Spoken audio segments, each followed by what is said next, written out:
Hey everybody, how's it going? My name is Jason with Reptile Parties here in Alberta, Canada, and formerly from Animal Planet Scaled.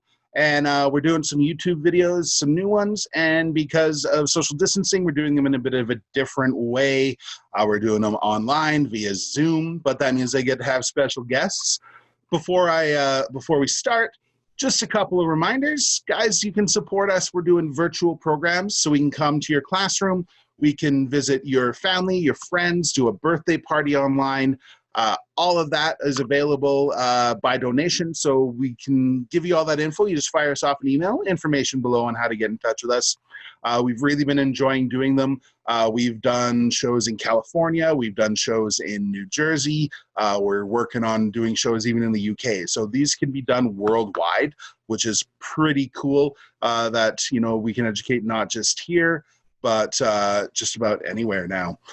So as well, we do have the Patreon, so make sure you check that out, guys. Exclusive content, including first look at our YouTube videos, things like puzzles and activities for your kids, information about some of our animals, memories from Scaled, pictures from different places that we've been. So all sorts of cool content continues to be posted there on an almost daily basis. Not always, but definitely check that out, guys. The information's down below. $3, $10, $6 a month. You get to support us. You get to support feeding our animals and get some cool content as well.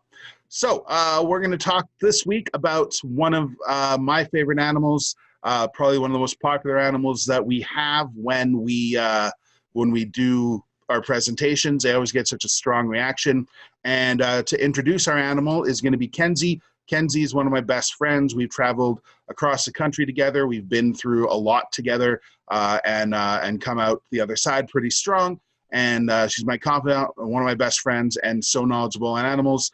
And she is joining us now. What you got there, Kenzi? I have my little baby red-footed tortoise. That is adorable. His name is Darth Maul. Darth Maul.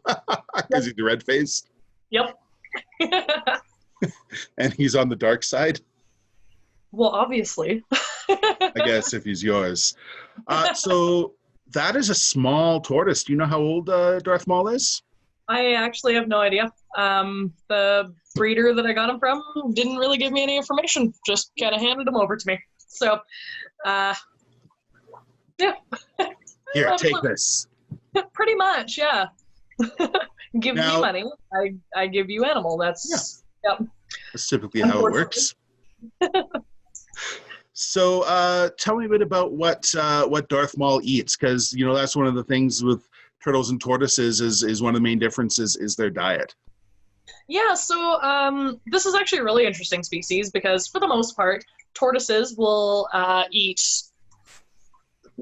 mostly grasses and vegetables and fruits. They're not meat eaters. Redfoots are really one of the only tortoises that have been found in the wild to eat a very little amount of protein.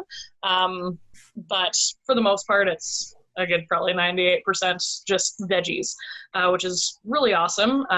Turtles, on the other hand, are omnivores, so they will eat fruits and veggies as well as protein, like insects and fish, depending on where they live. But really the biggest difference is most tortoises eat primarily veggies. So super easy to feed. How much is he chowing down on right now? Pretty decent amount. I give him a good handful of greens as well as pellets every day. He doesn't finish them fully, but he eats quite a bit more than I thought he would, that's for sure. Now, one of the things that's interesting about him, when we look at his shell is really smooth. So people don't realize, again, one of the issues we talk about quite frequently in our shows is cute babies not staying that way. And so this is Ripley. Ripley is about 16 years old, and you can see her shell is really different. And she's smearing poop on me. Gross. They are pooping machines. It's very frustrating. So before I got her, I don't even know what this is. Like, she has like a band around her. It's almost like an elastic band or something was put around her as she grew. I don't know the entire story or history, but that's really odd. So you often see this, which is called pyramiding, in older tortoises and turtles because of improper diet, lack of UV, lack of proper care. But it's quite drastic when you look at Darth Maul there and how smooth his shell is compared to the shell of Ripley. Now, how long is it going to take for Darth Maul to get Ripley sized? Probably good 10 years. Long time. They are very slow growing compared to a lot of other reptiles, at least. But yeah. They definitely, you know, people don't really realize that turtles and tortoises, the level of care that's involved in them. 10 years just to reach maturity. And that's a very small portion of their lifetime. Kenzi, you've made a commitment that like your grandkids might eventually have to fill because these guys can live 50 plus years. It's thought possibly over 80 years. There's other tortoises like sulcatas that can live over 100, 150 years. So this is not an animal to take lightly when you're thinking of getting a reptile pet. Definitely not. It's a really good thing. My son really likes reptiles. No, I have quite a few animals here that I'm going to have with me until I'm very old and frail. So you do the Lion King thing and you just like stand over the room and go, Jack, someday all of this will be yours. Yep. It's in the shadows, Mom. That's Forest Lawn, Jack. We don't go. Oh my goodness. Joke just for Calgary. It's bad because I pretty much live in Forest Lawn, so that shadow is right there. Now, their shell is part of their body. They cannot take it off. So he's not like a hermit crab. He's not going to be changing his shell as he grows.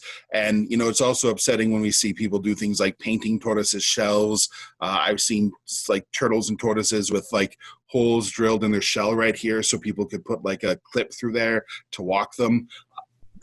They can feel that. Like it is made of keratin, but there are nerve endings in there. So that's not a way to treat your tortoise.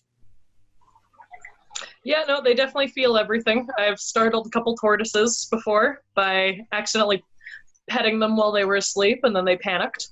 Definitely didn't mean to. Didn't realize how much they could actually feel until I did that, experienced it in real life. But they definitely feel quite a bit. There's nerve endings all throughout it, so...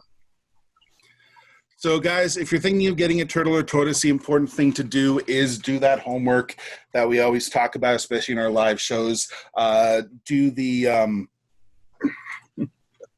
poop. I'm going to have to wash my hands, which you should be doing anyway, because you should wash your hands at all times.